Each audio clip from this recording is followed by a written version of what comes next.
Hi everybody, Chris Stux from Custom Fitness Personal Training Studio, where your health comes first.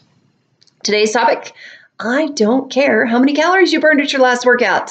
All right, I'm not trying to sound insensitive or mean. I just want to speak some truth about this topic today because it really is something that comes into play a lot. People are measuring their calories on their Fitbits or on their machines that they're at the gym, or during classes they're supposed to burn 1,000 calories, and people get all revved up on this. And what does it lead to? It leads to overconsumption of food, typically.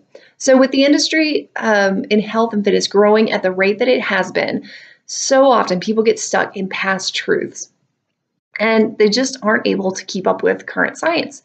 Let me give you an example of this. It would be the egg theory, where years and years ago, all the media and marketing was pushing towards eggs having a negative health effect, and then all of a sudden eggs were good for our health, and then they're bad for health, and now the yolks are good for us, so are the albumins good for us, and it's back and forth, and now people are just terrified of eggs. Same thing happened with potatoes, same thing happened with dairy. There's a ton of things that we've just used or abused media on, and it's confused our population. Everybody is confused as to what to do now. So in the idea of this, we're talking about really how, in general, we've taken too many liberties on generalizing simple truths.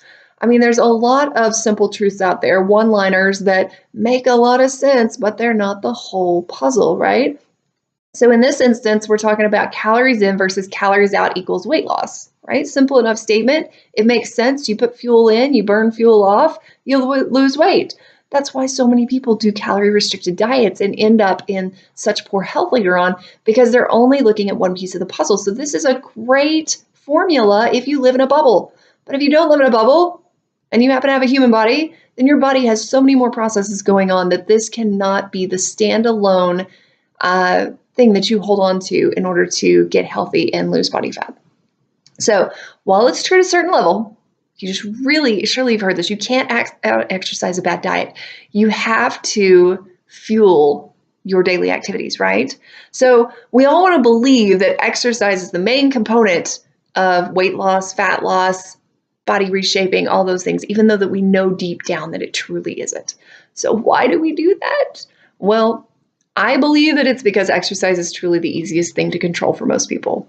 Most people do not hinge exercise on emotional well-being. So if you've had a bad day, you might go in the kitchen and eat some cookies, but you're probably not going to go hop on that treadmill and bust out 30 miles just because you had a bad day. Now, I'm not saying there aren't people who do that, but for the most part, general people.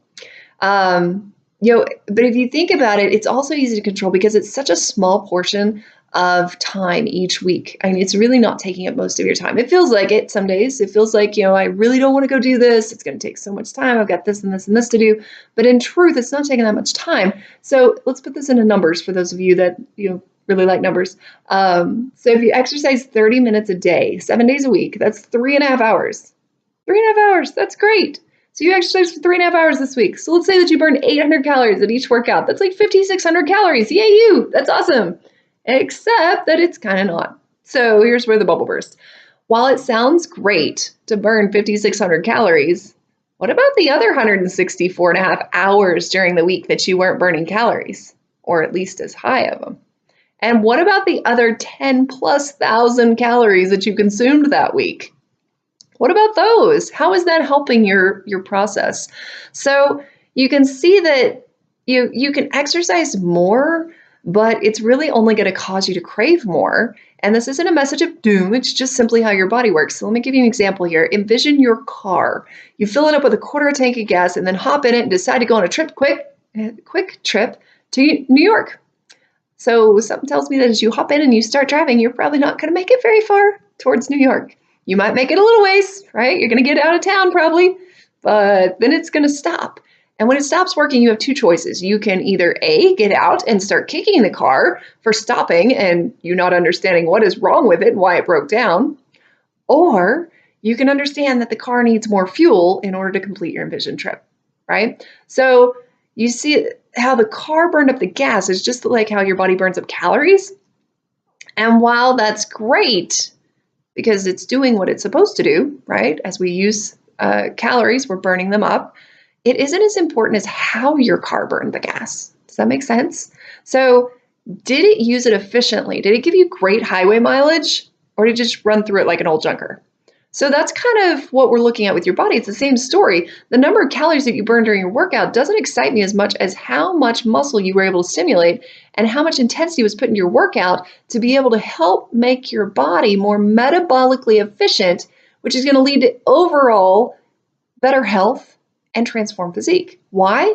Because now, during those 164 and a half hours during the week that you're not exercising, you're going to be burning a ton more calories just sitting there doing nothing. Whether you're at your desk, you're sleeping, you're watching TV, maybe some great videos on Facebook, whatever it may be, you're going to be burning more calories because you just made your body more metabolically efficient. So that's what we specialize in. We specialize in helping our clients create maximally efficient metabolisms so that they're not having to work as hard during each and every workout. Now, I'm not saying they don't work hard during a workout. Don't tell my clients that I said that because they won't believe you. They work incredibly hard, but we teach their bodies to work even harder without them having to put in the effort. So that's what we're talking about here. Instead of just thinking about calories in versus calories out, how can I eat less and make my body different? Instead of that, think about how can I change the physique of my body, not only externally, but internally? How can I make it look and perform healthier and better from the inside out? So that's what we specialize in. And if that's something that you would like support with, please let me know. I'd be happy to get in touch with you right away and just see if we can help out, if this would be a good fit for you. So feel free to give us a call, 806-322-3188. Hopefully this was an eye-opening post for you. Have a great day.